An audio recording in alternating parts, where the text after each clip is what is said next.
Assalamualaikum warahmatullahi wabarakatuh. Bertemu kembali dalam pembahasan Al-Quran Hadis kelas 12,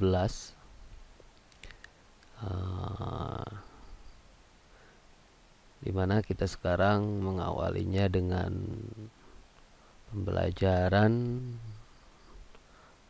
dari mulai bab 1, yaitu membahas membudayakan pola hidup sederhana dan menyantuni du'afa. Di sini ada dua bahasan yang menjadi ide pokoknya adalah pola hidup sederhana dan menyantuni du'afa. Du'afa di sini apa? Du'afa ini dari kata do'if. Do'if itu lemah. Du'afa itu bentuk jamaknya. Jadi orang-orang yang lemah. Nah, kita dituntut dalam Al-Quran ataupun hadis ada tuntutan untuk memperhatikan du'afa. Yang akan kita bahas di bab 1 ini ada beberapa ayat Al-Quran dan hadis yang berkaitan dengan pola hidup sederhana dan menyantuni du'afa. Yang pertama adalah Quran surat Al-Furqan, kemudian Quran surat Al-Isra, Quran surat Al-Qasas, Quran surat Al-Baqarah, Quran surat Al-Ma'un, dan hadis riwayat Ibnu Majah dan Ahmad dari Abdullah bin Umar. Kita masuk ke pembahasan yang pertama adalah Quran surat Al-Furqan ayat 67. Kita baca sama-sama. A'udzu billahi minasyaitonir rajim. Bismillahirrahmanirrahim. Walladzina idza anfaqu lam yusrifu wa lam yaqturu wa kana baina dzalika qawama. Artinya, dan orang-orang yang apabila membelanjakan harta mereka tidak berlebih-lebihan dan tidak pula kikir, dan adalah pembelanjaan itu di tengah-tengah antara yang demikian. Walladzina, dan orang-orang yang idza anfaqu berinfak, idza apabila anfaqu mereka membelanjakan, menginfakkan atau membelanjakan, lam yusrifu mereka tidak berlebih-lebihan, walam yakturu dan mereka tidak kikir, wa kana baina dzalika dan adalah yang demikian itu, antara yang demikian itu, qawama berdiri di tengah-tengah gitu.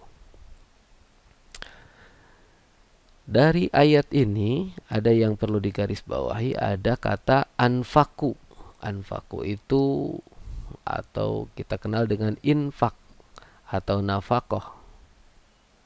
Secara umum, nafkah atau infak itu adalah mempergunakan dan membelanjakan harta, baik untuk kepentingan negatif dan melanggar hukum agama sebagaimana yang maktub dalam Quran surat Al-Anfal ayat 36, maupun yang bersifat positif seperti memberikan nafkah kepada keluarga, menyantuni orang-orang yang membutuhkan sebagaimana yang terkandung dalam Quran surat Al-Baqarah ayat 219, serta donasi-donasi untuk kegiatan fisabilillah. Jadi kata al-infak, infak ini bersifat umum, baik untuk hal yang positif ataupun yang negatif. Kemudian ada kata lagi yuslam yusrifu, mereka tidak berlebih-lebihan. Tadi ada infak, kemudian ada kata yusrifu atau diistilahkan atau bentuk masdarnya adalah isrof. Isrof itu adalah bentuk masdar dari kata asrofa. Dalam pengertian lugawi mengacu pada segala bentuk perbuatan yang melampaui batas.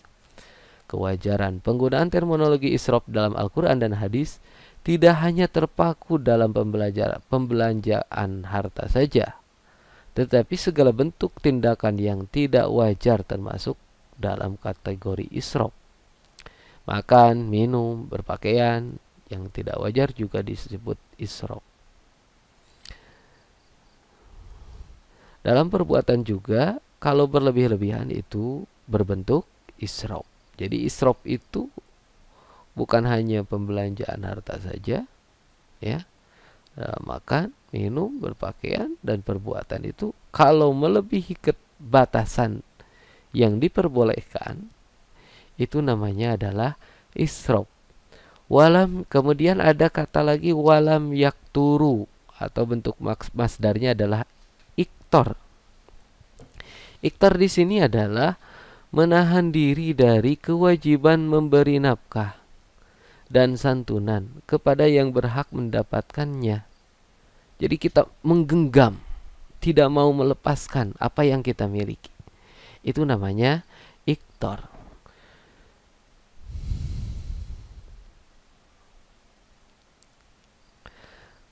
Kata iktor ini menurut para ahli tafsir sering diartikan dengan al-bukhlu atau asyuh, yang artinya bakhil, kikir, pelit. Sebagaimana yang dikatakan dalam Quran surat Al-Isra ayat 100, bahwa kikir dan pelit merupakan karakter dominan di dalam diri manusia. Kalau rezeki yang terima berkurang, mereka mengeluh. Tetapi ketika Allah memberikan limpahan rezeki yang cukup, mereka enggan berbagi. Itu diantara sifat manusia yang terkandung dalam surat Al-Isra. Kemudian dalam Al-Ma'arij ayat 21-19, siapa yang mampu menjauhkan diri dan memelihara hatinya dari sifat jelek ini, Allah menjanjikan baginya keberuntungan hidup di dunia dan akhirat. Jadi memelihara, menggenggam, tidak mau melepaskan. Itu kata iktor.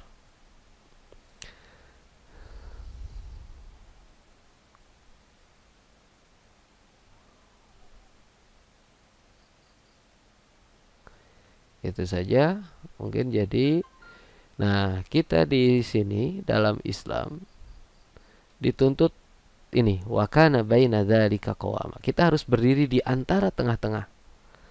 Di antara yang demikian. Yang demikian itu adalah israf dan iktar. Jadi kita tidak boleh berlebih-lebihan, tidak pula kita kikir. Nah, kita dituntut untuk berada di tengah-tengahnya. Tawasud, pertengahan. Dan Islam itu mengajarkan dalam segala hal itu harus tawasud, pertengahan. Pertengahan, tawasud baina tafrid wal ifrat. Pertengahan antara ekstrim kanan dan ekstrim kiri. Itu saja. Itu kandungan Quran surat Al-Furqan ayat 67. Terima kasih. Assalamualaikum warahmatullahi wabarakatuh.